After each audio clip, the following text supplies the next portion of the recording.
recording the problem of the Samsung TVs that have been placed on YouTube and many of the internet forums. Basically it's the power supply that clicks, doesn't come on, and as you can see,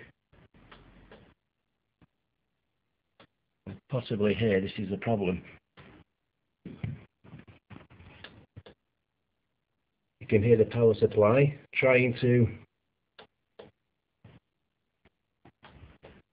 turn the TV on, and hopefully I'm going to show people how to fix this, because Samsung are denying the problem exists and they need to hang their heads in shame.